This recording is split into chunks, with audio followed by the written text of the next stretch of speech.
अन्य पांडव भ्राताओं और सम्राज्ञी द्रौपदी का हस्तिनापुर में स्वागत करता हूं मैं।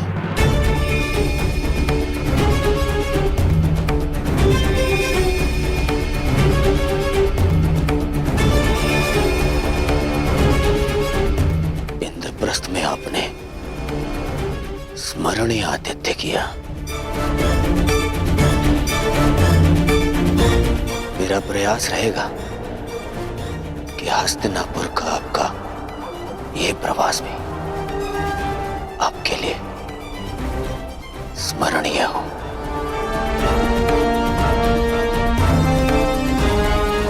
आशा है कि सम्राज्ञी को अपना स्वागत अपने गरिमा के अनुकूल लगाओ। यद्यपि ये माया महल नहीं है, परंतु सचेत रहिएगा, हर महल का अपना एक माया जाल होता है। वो जाल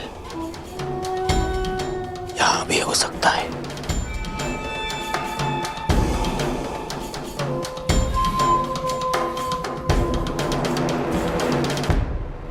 सावधान करने के लिए धन्यवाद युवराज। मकड़ियों की तो प्रवृत्ति ही होती है जाल बुनना,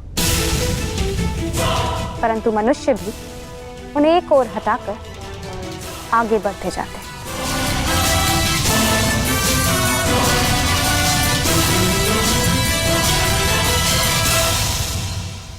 इतना गर्व,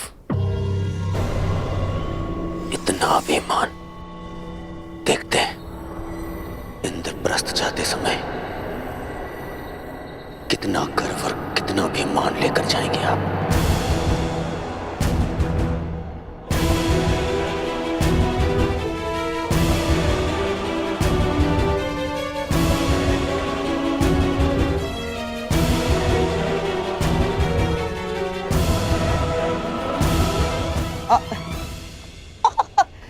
साम्राज्ञी, दुर्योधन के वचनों का तात्पर्य यह है कि आप लोगों के हस्तिनापुर की ओर से होने वाले स्वागत के कारण आपका गर्व और मान और भी बढ़ जाएगा।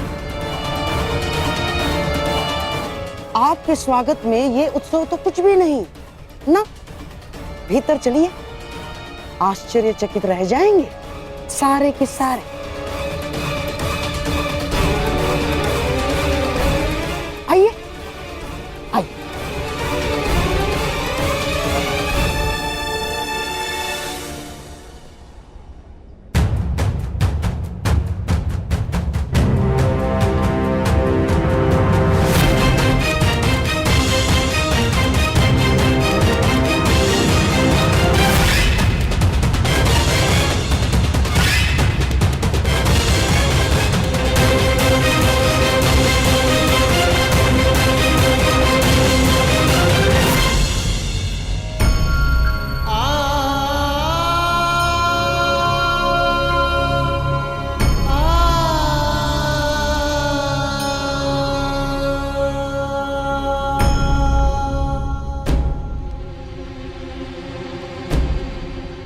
ऐसे देख क्या रहे हैं?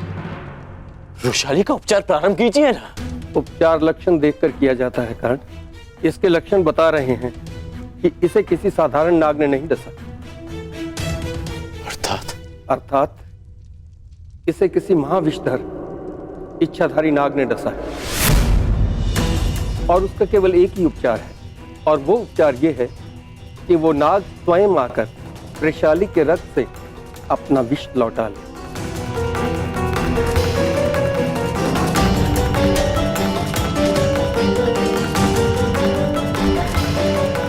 मैं 2 प्रहर तक वृषाली को जीवित रख सकता हूँ। तब तक उस नाग ने आकर अपना विष नहीं लौटाया तो मैं कुछ नहीं कर पाऊंगा। यदि ऐसा है तो आज उस इच्छाधारी नाग को अपनी इच्छा के विरुद्ध वृषाली का विष हरना होगा।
अद्भुत अद्भुत प्रस्तुति है, आनंद आ गया।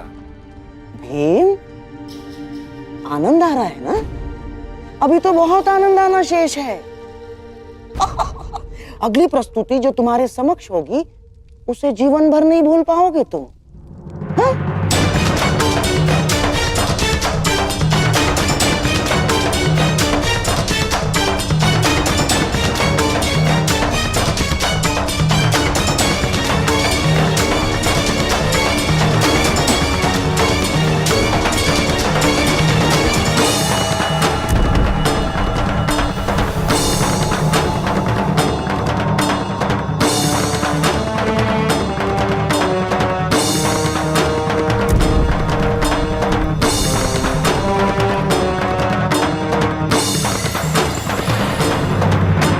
देखो पांचाली,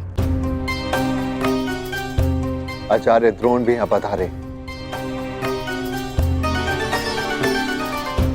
सब कुछ कितना आनंददायी और मंगल में प्रतीत हो रहा है। तुम व्यर्थ में चिंतित हो रही हो। हस्तिनापुर हमारा घर है। आचार्य द्रोण, विदुर काका श्री और पितामह के रहते कुछ भी अनुचित नहीं होगा।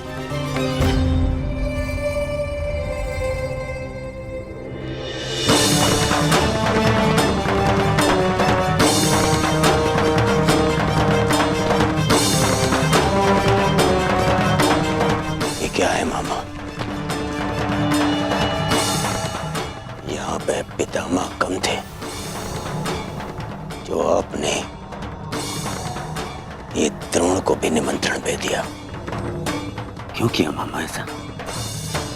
क्या करूं मेरे होने वाले सम्राट? महामहिम के साथ रहते रहते उनके कुछ गुण मेरे भीतर भी आ ही गए हैं। अब उन्हीं के भांति तुम्हारा ये मामा अपना प्रण पूर्ण करेगा।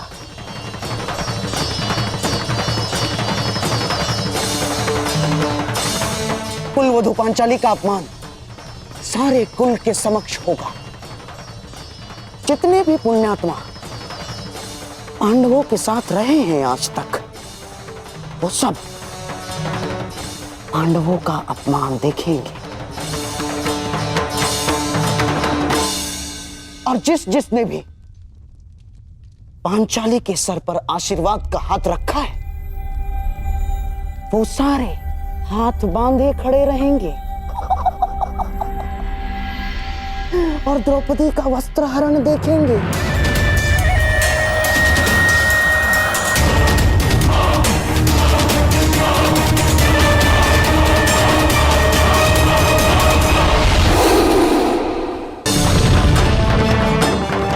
एक यज्ञ युधिष्ठिर ने किया था ना, तुम्हारा अपमान करने के लिए है?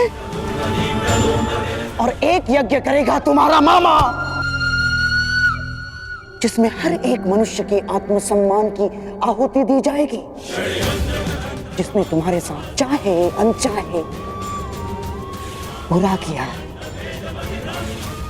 ये द्यूत नहीं है दुर्योधन ना, ये महायज्ञ है तुम्हारे मामा का, जिस यज्ञ को कोई भंग नहीं कर सकता, क्योंकि इसको भंग करने वाला इस पूरी सभा में प्रस्तुत हो ही नहीं सकता।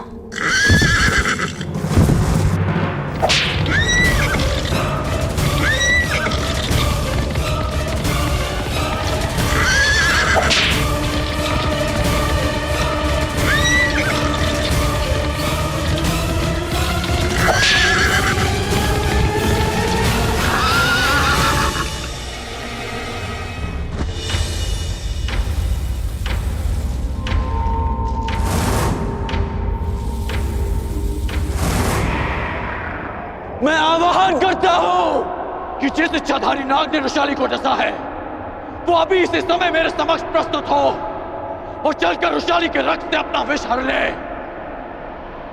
अन्यथा वो अपने नाश का स्वयं उत्तरदायी होगा।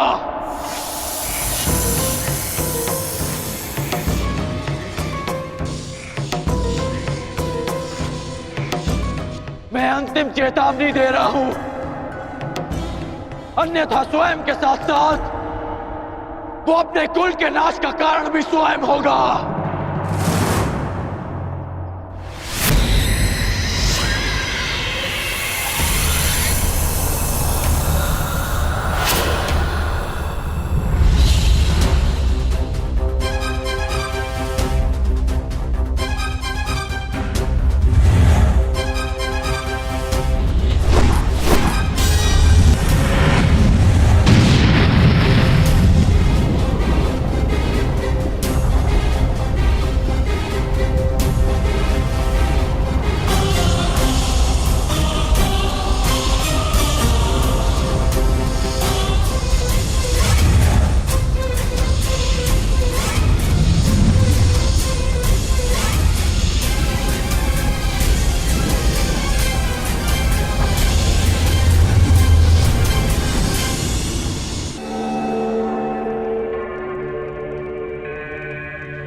आशा है कि सम्राट को अपने स्वागत में की गई ये प्रस्तुति भाई होगी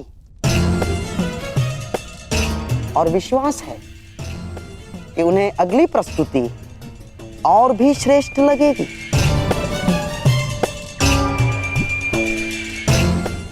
अब ना, अर्थात मेरे कहने का तात्पर्य यह है कि सम्राट के मनोरंजन के लिए द्यूत क्रीड़ा का प्रबंध हो गया है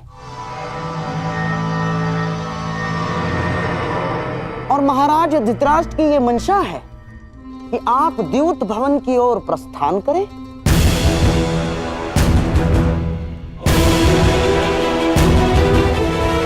व्यथित ना हो, सब शुभ होगा। आओ।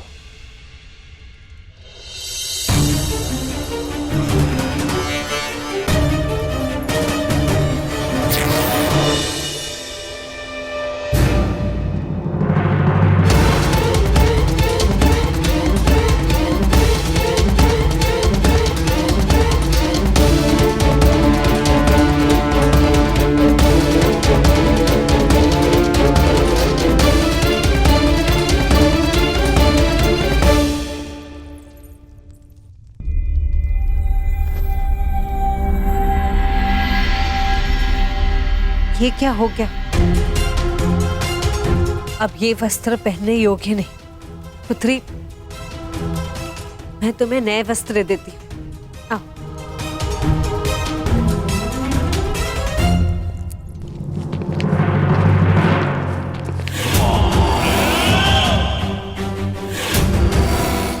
आज जितने चाहे वस्त्र दे दो उसे, सब हार लिए जाएंगे। आज सभा में वस्त्रहीन की गई द्रौपदी भविष्य में वस्त्र पहनकर भी कभी किसी से दृष्टि नहीं मिला पाएंगी।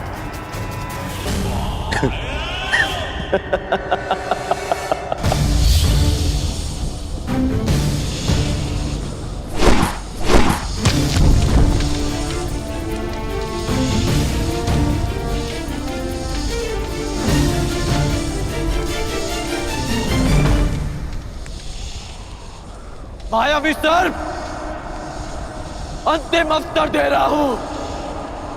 यदि तुम प्रस्तुत ना हुए तो मैं तुम्हारे सारे कुल की बलि चढ़ा दूंगा।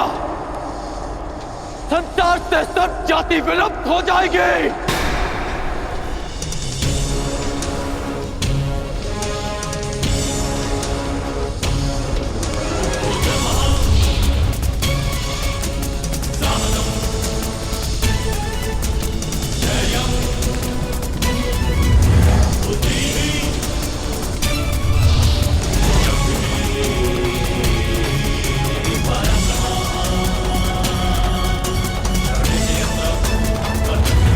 रुको धनुधारी,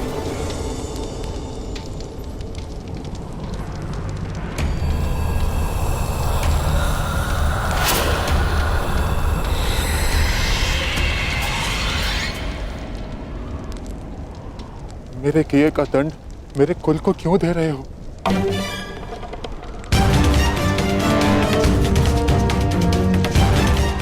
वैशाली को क्यों दंड दिया तुमने? अपनों की सुरक्षा की बात आई तो हृदय कांप उठा। ये नहीं सोचा कि जिसे डसा उसके भी कुछ अपने हैं। अधिक समय शेष नहीं, मेरे साथ चलकर रुशाली के रक्त से अपना विष हर लो, अन्यथा अपनी आंखों के सामने अपने कुल का विनाश देखो।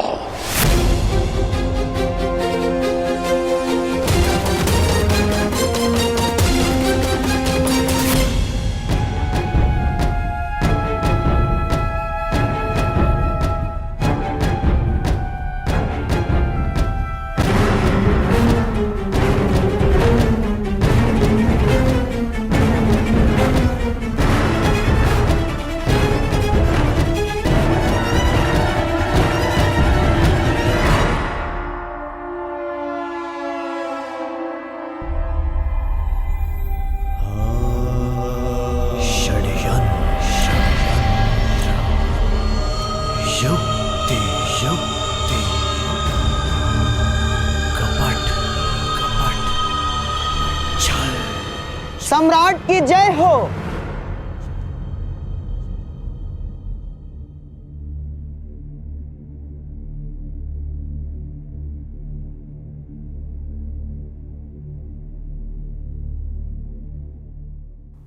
हस्तिनापुर की ओर से मैं शकुनी आपका स्वागत करता हूं। सम्राट ने राजसूय यज्ञ में सारे आर्यव्रत का सत्कार किया। आज हम भाग्यशाली हैं कि इंद्रप्रस्थ के सम्राट युधिष्ठिर का सत्कार कर रहे हैं। हस्तिनापुर साक्षी बनेगा दो भाइयों के बीच खेले गए इस द्यूत का। इस सभा में उपस्थित प्रत्येक व्यक्ति इस भव्य सत्कार को कभी भूल नहीं पाए। तो प्रस्तुत है आज तक के इतिहास की सबसे बड़ी, सबसे रोमांचक, मनोरंजक द्यूत क्रीड़ा। ऐसा खेल ना इससे पूर्व कभी खेला गया है, ना कभी खेला जाएगा। हम सबके जीवन का ये सबसे बड़ा खेल होगा।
आज तक के इतिहास की सबसे बड़ी द्यूत क्रीड़ा।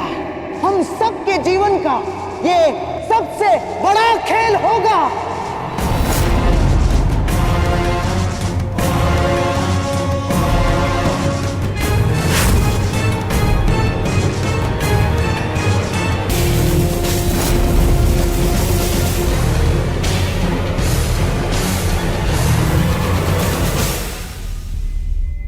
मैं आपको वचन देता हूं सम्राट न केवल आपके लिए अपितु यहां उपस्थित सभी व्यक्तियों के लिए ये खेल अविस्मरणीय रहेगा। आज सारी सभा ये खेल देखेगी और कल सारा संसार इसकी चर्चा करेगा।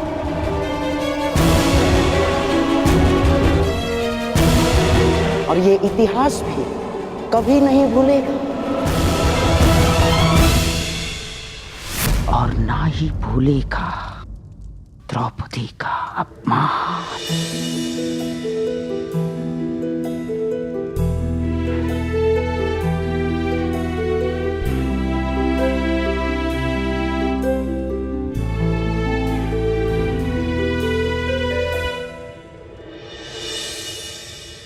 धन्यवाद अंगराज,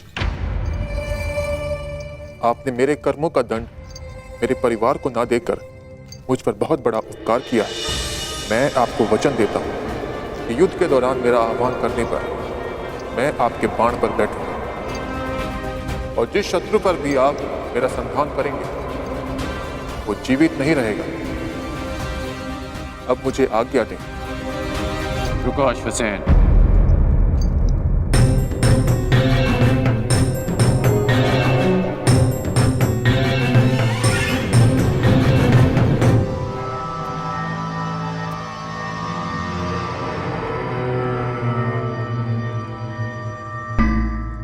इतनी शीघ्रता क्यों है जाने की? तुम साधारण सर्प नहीं हो जो अपनी भोजन की खोज में निकला और अचानक रुशाली सामने आ गई और तुमने उसे डस लिया। और तुम्हारा निवास स्थान तो भुगत ग्राम से बहुत दूर है। तो स्पष्ट करो अश्वसेन कि तुम यहां क्यों आए थे?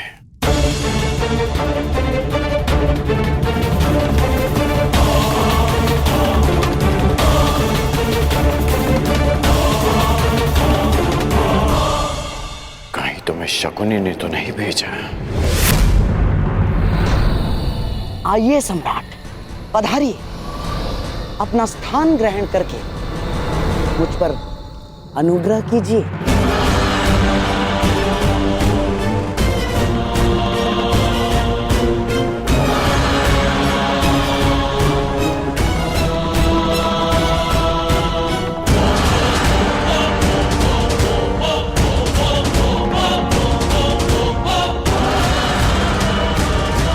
गांधार राज शकुनी हस्तिनापुर में पांडवों के विरुद्ध एक बहुत बड़ा षड्यंत्र रचने जा रहे हैं। पांडवों ने खांडवप्रस्थ को भस्म करके मुझे और मेरे परिवार को गृह विहीन कर दिया था। मैं उनसे प्रतिशोध लेना चाहता था। शकुनी ने आपको इस षड्यंत्र से दूर रखने के लिए मुझसे यह संधि की कि यदि मैं आपको युद्ध क्रीड़ा भवन से दूर रखता हूं तो वो पांडवों को इंद्रप्रस्थ से खदेड़ फेंकेंगे। आज गांधार राज युद्ध क्रीड़ा में पांडवों का सर्वस्व हर लेने वाले हैं।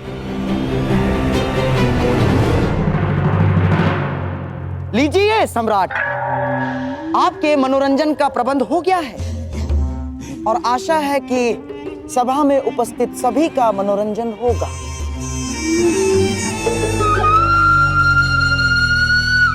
शकुनी,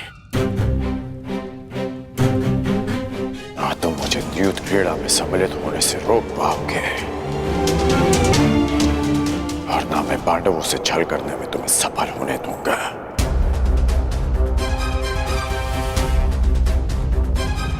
यदि पांडवों को पराजय मिलेगी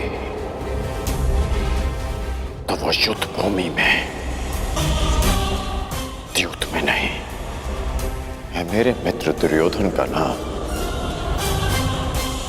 इतिहास में कलंकित नहीं होने दूंगा।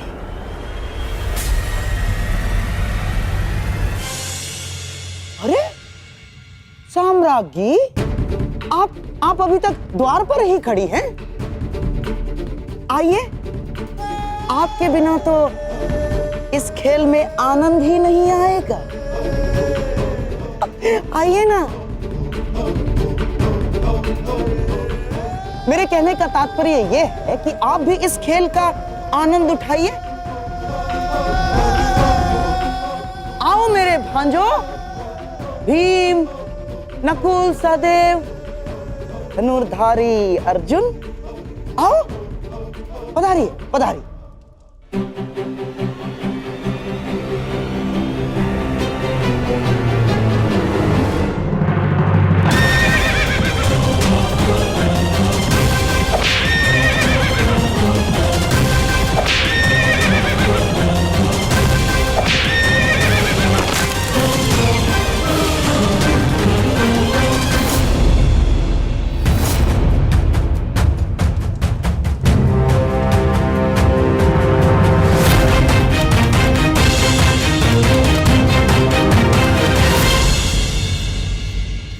सम्राट की जय हो। सम्राट, चौसर के नियम तो आपको ज्ञात होंगे ही।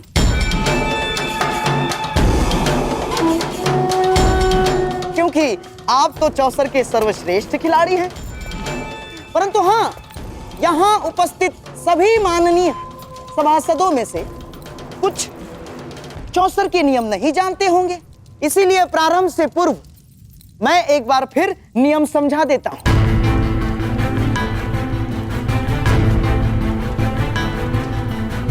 आपके और मेरे दुर्योधन के पास ये चार मेरू हैं। अपने अपने घरों में आपके पास से जितने अंक फेंकेंगे उतने ही घर आपके ये मेरू आगे बढ़ेंगे। और फिर चौसर के केंद्र का एक चक्र पूर्ण करने के पश्चात ये मेरू चला जाएगा दुर्ग में, जिससे सारे मेरू सबसे पहले इस दुर्ग में जाएंगे। वो होगा इस पारी का विजेता। और हां, यदि मध्य में ही एक प्रतिद्वंद्वी का मेरू दूसरे के मार्ग में आता है तो उस मेरू को ध्वस्त माना जाएगा। आपने खेल के नियम तो भली भांति समझा दिए मामा श्री, परंतु खेल खेलने के लिए पासे कहाँ हैं? अति उत्तम सम्राट, अति उत्तम। अतिथि को निमंत्रण देने से पूर्व भोजन की और युद्ध पर जाने से पूर्व शस्त्रों की व्यवस्था करना बुद्धिमानों का लक्षण है। ये रहे पासे।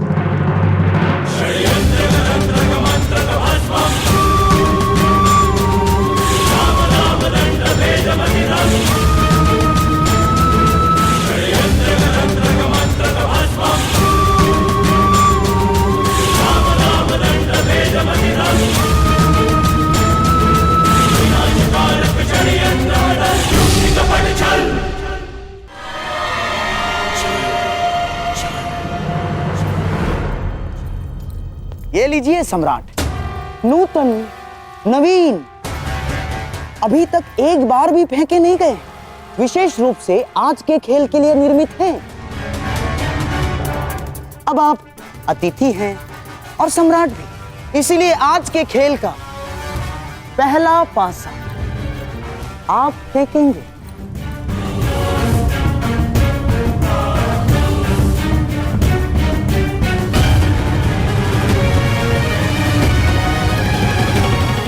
अब तनिक ये भी निर्णय कर लिया जाए कि दांव पर क्या लगेगा।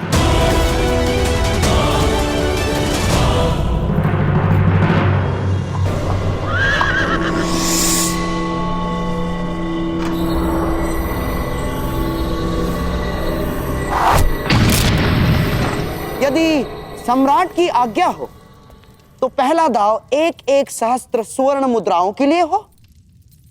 स्वीकार है।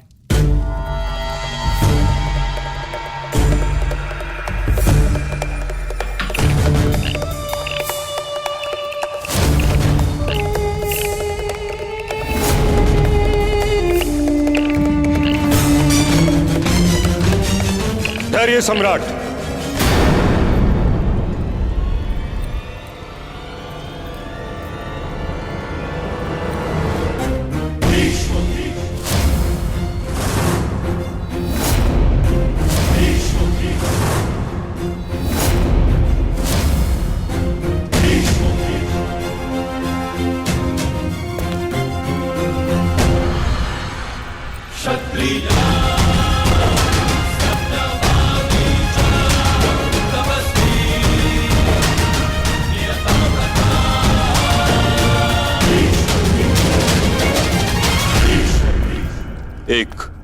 निवेदन करना है।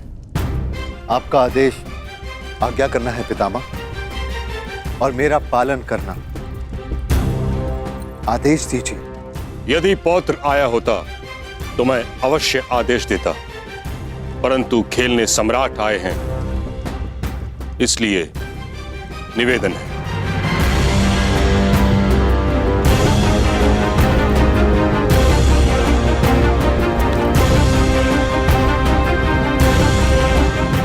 आप ज्ञानी हैं, जानकार हैं, जानते ही होंगे कि जहां वट वृक्ष न हो वहां आनंद के वृक्ष को पवित्र मानकर पूजा की जाती है।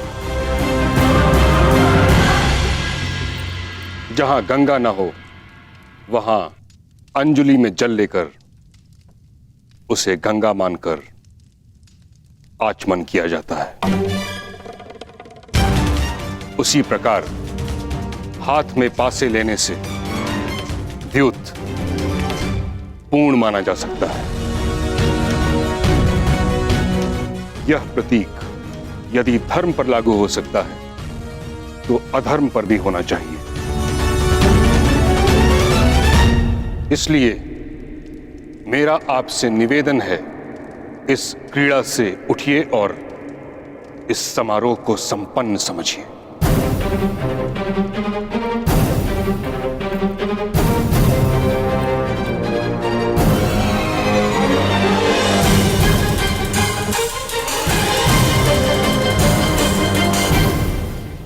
पितामह, अभी खेल प्रारंभ भी नहीं हुआ है और आप उसे रोकने को कह रहे हैं। कभी कभी रुक जाना भी आवश्यक होता है कुमार दुर्योधन। नीति में हर प्रकार के जुए को अधर्म समझा गया और जुआ भाग्य के अधीन होता है। भाग्य, धर्म, अधर्म, छल, पाखंड नहीं देखता। पासा जिस ओर पड़े भाग्य उसी ओर मुड़ जाता है। इसीलिए धर्म केवल पुरुषार्थ में है।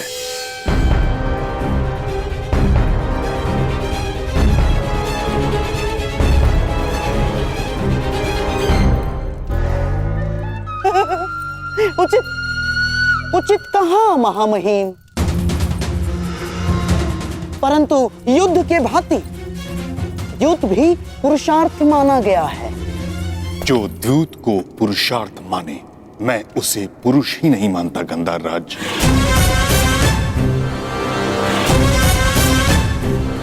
द्यूत जुआ है और जुआ एक व्यसन होता है जिसका अंत पतन ही होता है। और इस कारणवश मैं इस अधर्म को रोकने आया हूं।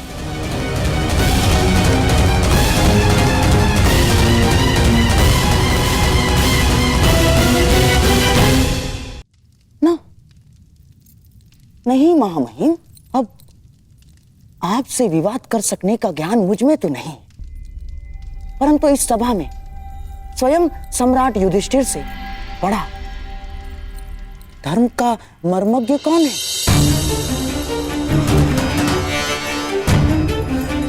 तो सम्राट से ही पूछ लिया जाए कि धर्म क्या है।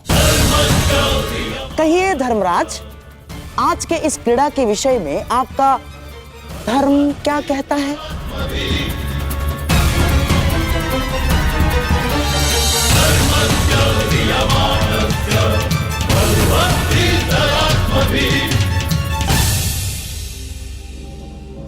आह्वान किए जाने पर प्रस्तुत होना और चुनौती पाकर उसका उत्तर देना एक क्षत्रिय का धर्म है पितामह। तो क्या इसका अर्थ मैं ये समझूं युधिष्ठिर कि तुम्हारी दृष्टि में भी युद्ध धर्म है? मैं केवल इतना जानता हूं पितामह, जब तक आपकी दृष्टि यहां पर है तब तक यहां पर कोई अधर्म नहीं होगा। अद्भुत, अद्भुत वचन सम्राट, अद्भुत।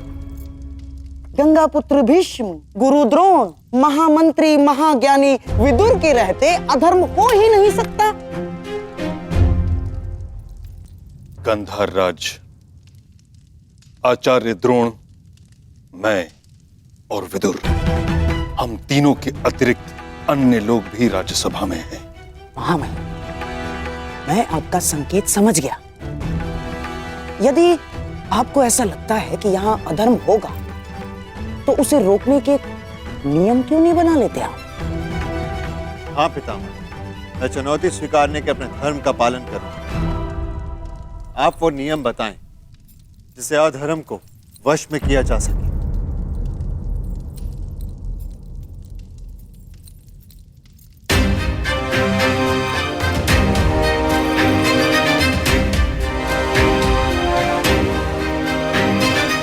ठीक है, तो सर्वप्रथम कोई भी प्रतिद्वंदी दूसरे प्रतिद्वंदी को आगे खेलने के लिए विवश नहीं करेगा।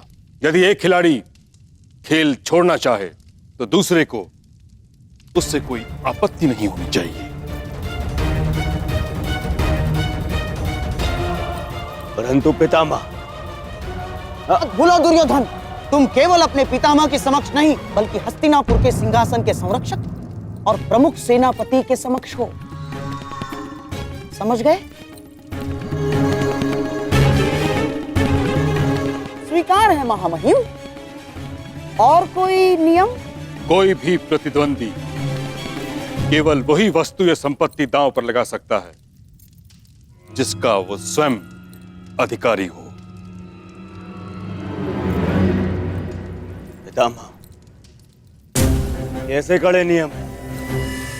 आप खेल खेलने देना चाहते भी हैं या नहीं? मैं तो पहले से ही इस खेल के विरुद्ध था, परंतु तुम अगर नियमों का पालन नहीं करना चाहते तो इस क्रीड़ा को समाप्त समझो।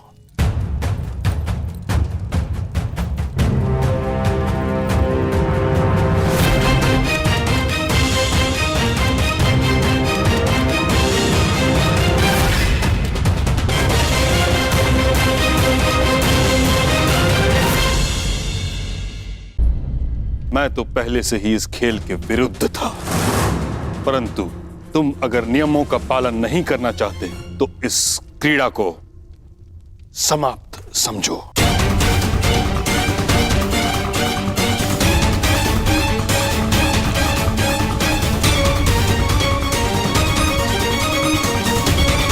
युधिष्ठिर सम्राट हैं और आप युवराज हैं कुमार। आप दोनों का पद और संपत्ति समान नहीं है, इसलिए दांव केवल उस पर खेला जाए जिस पर आपका अधिकार हो। सत्य कह रहे हैं महात्मा विदुर,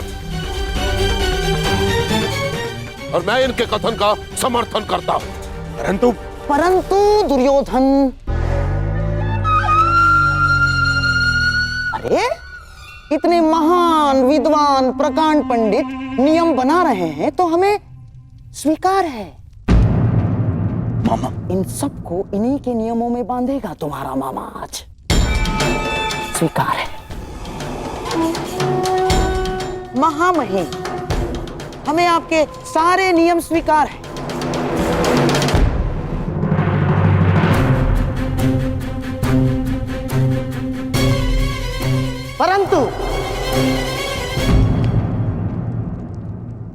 परंतु क्या गंधार राज?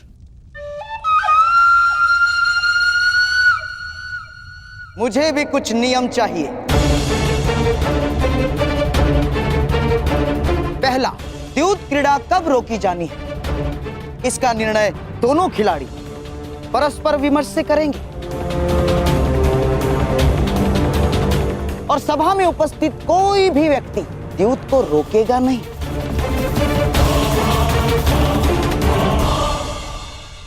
मुझे शकुनी के इस नियम में कोई आपत्ति दिखाई नहीं देती। स्वीकार है। धन्यवाद महाराज।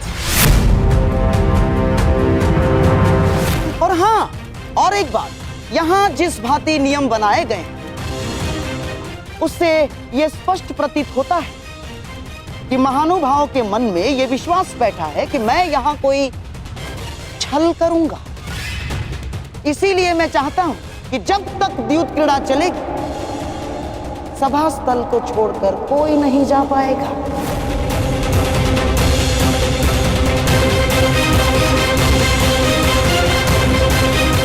कोई भी नहीं। तो कहिए सम्राट, स्वीकार है आपको? स्वीकार है।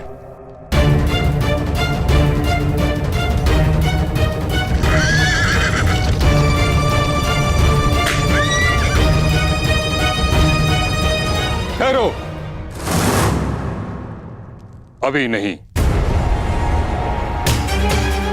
मेरे नियम अभी समाप्त नहीं हुए हैं गंधार राज। आदेश कीजिए महामहिम।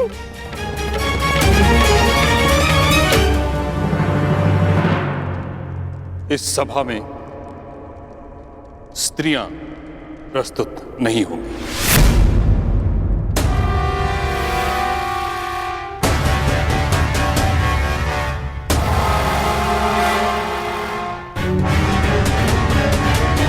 ये कैसा नियम है महामहिम? सम्राट खेल रहे हैं तो साम्राज्ञी का यहां होना आवश्यक है। ये सारा मनोरंजन उन्हीं के लिए तो हो रहा है। परंतु मनोरंजन के साथ साथ द्यूत कभी मन की निराशा का कारण भी बन जाता है। बिल्कुल ठीक कहा मां महिम ने। और वैसे भी शास्त्रों के अनुसार एक स्त्री केवल और केवल अपने पति के साथ ही चौसर खेल सकती है और किसी के साथ नहीं। और यदि ऐसा ना हुआ तो मैं सर्वप्रथम इसका विरोध करूंगा। ठीक कहा गुरुद्रोण ने। जुए में लाभ, हानि, जय, पराजय होती ही है और हानि का सबसे अधिक दुख स्त्रियों को होता है। जब ये मनोरंजन के कारण है तो किसी को दुख क्यों दिया जाए?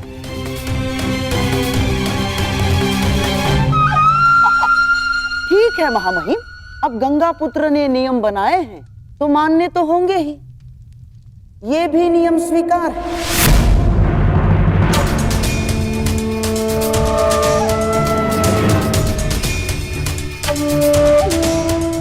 स्वीकार है दुर्योधन।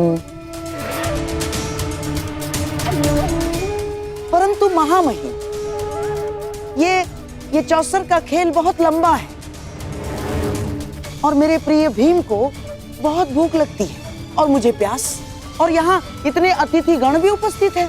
तो मेरा निवेदन है कि भले ही राज स्त्रियां सभा में ना आए, परंतु दासियों को यहाँ आने की और स्वामी की सेवा करने की अनुमति मिलनी ही चाहिए।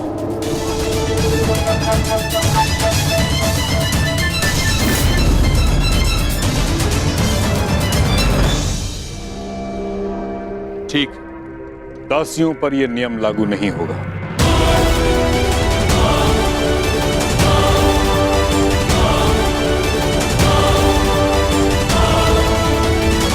मेरा भी एक निवेदन है सम्राट। मेरी ओर से पासे मामाश्री फेंकेंगे।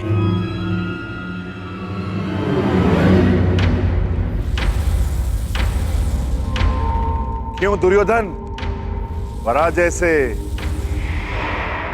भयभीत हो?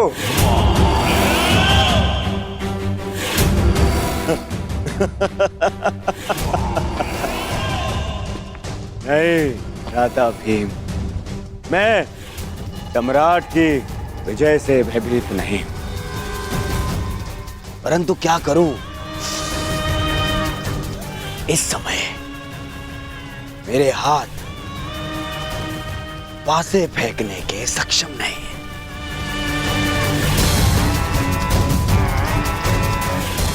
और यदि मैं हार गया तो भ्राता युधिष्ठिर को लगेगा कि मैं उनके सम्मान में हार गया।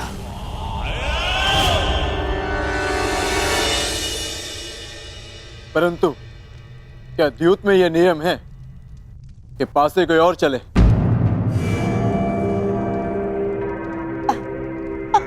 अब अर्जुन क्या है, ये नियम नहीं है, ये खिलाड़ी का अधिकार है जो दुर्योधन ने उपयोग किया। जैसे युद्ध में नहीं होता, लड़ते सैनिक हैं, पर विजय पर अधिकार किसकी होती है? राजा की। और फिर दुर्योधन तो केवल निवेदन कर रहा है अर्जुन। अब सम्राट की इच्छा कि वो अपने अनुज दुर्योधन का निवेदन स्वीकार करते हैं या नहीं? स्वीकार। धन्य हो सम्राट, धन्य हो। सम्राट का मन इंद्रप्रस्थ जैसा ही विशाल है। बैठिए, पधारिए।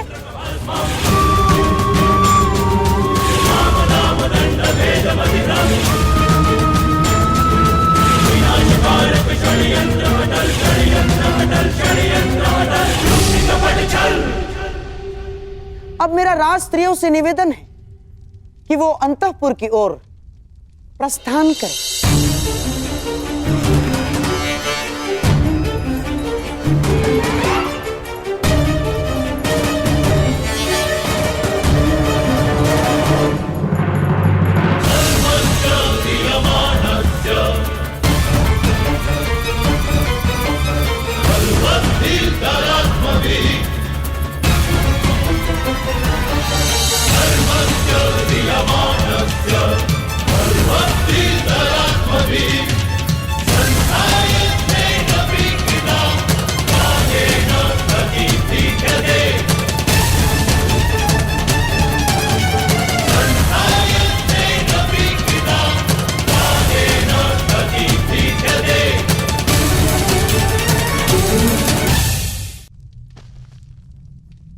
सम्राट, खेल प्रारंभ करें।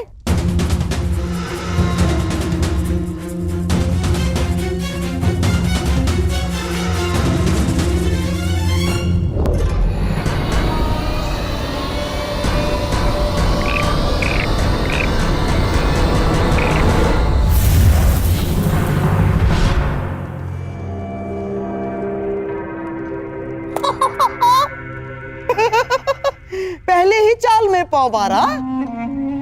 प्रतीत होता है कि भाग्य भी चक्रवर्ती सम्राट के अधीन है।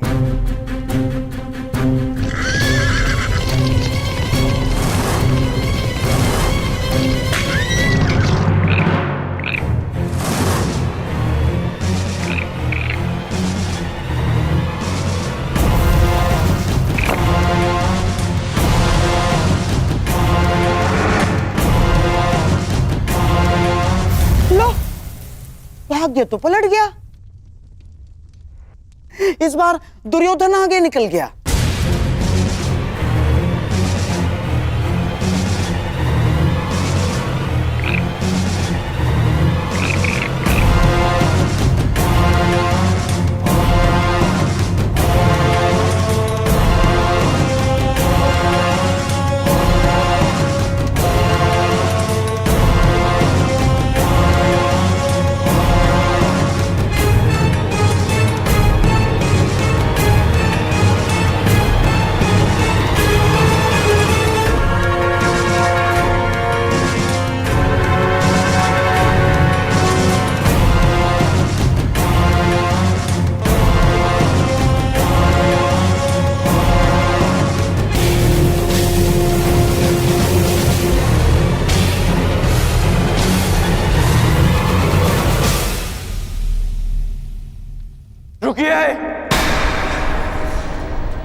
ये द्यूत एक छल है सम्राट युधिष्ठिर।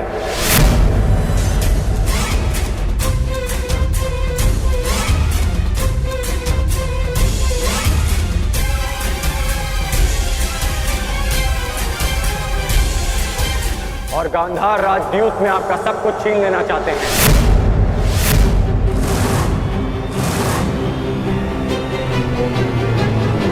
कर्ण, ये क्या कह रहे हो तुम? हाँ महाराज, इस समय चौसर पर आपका पुत्र और मेरा मित्र नहीं, गांधार नरेश शकुनी का भांजा दुर्योधन बैठा है।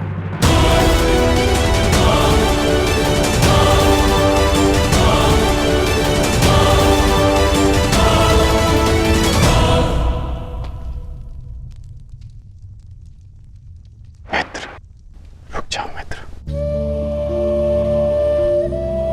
अभी भी कुछ नहीं बिगड़ा। हर कर्म के अपने फल होते हैं मित्र। हर क्रिया की प्रतिक्रिया होती है। हम वही काटते हैं जो हमने बोया है। और तुम कुछ ऐसा मत बो देना मित्र जिसका दुष्परिणाम भविष्य को काटना पड़े। सच्चा मित्र सिर्फ वो नहीं होता जो हर मार्ग पर आपके साथ चले, बल्कि सच्चा मित्र वो होता है जो आपको कुमार्ग पर चलने से रोके। अद्भुत अंगराज, अद्भुत। अपने मित्र के विरोध में जाने को तुम मित्रता कहते हो?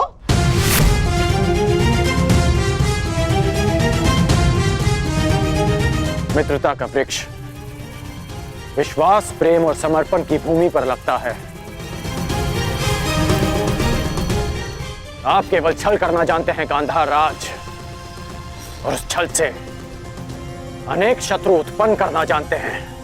और इस समय भी आप छल से पांडवों का सब कुछ छीन लेना चाहते हैं।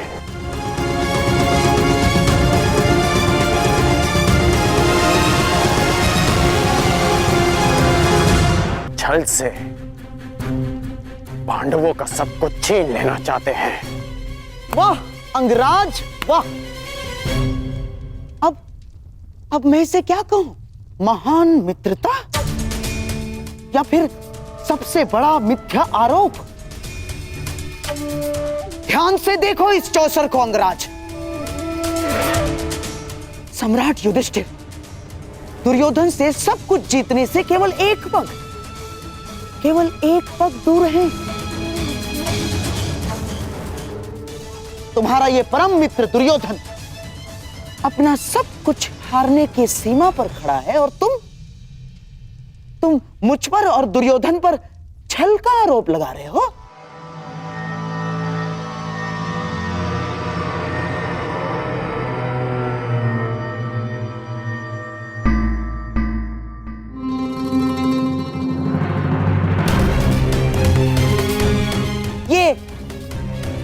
ये कैसा मित्र बनाया है तुमने? मित्रता ही तो निभा रहे हैं अंगराज। वो नहीं चाहते कि उनका मित्र सब कुछ हार जाए, इसलिए ये दाव से पहले ये दाव खेल रहे हैं।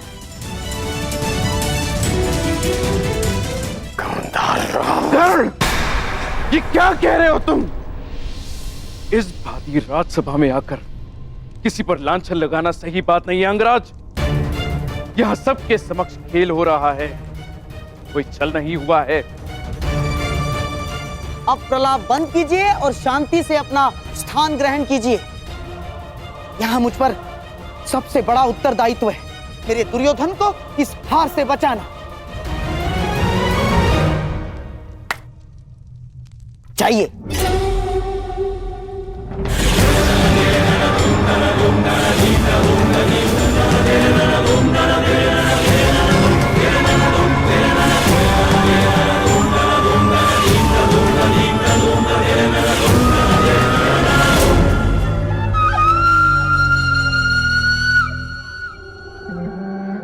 सम्राट,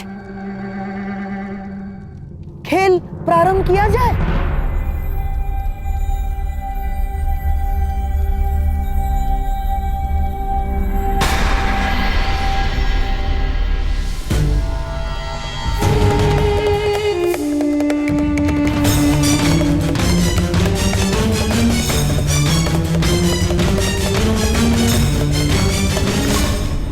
बधाई हो जेश, बधाई हो। आप विजयी हुए। अब बताइए अंगराज, क्या ये छल है?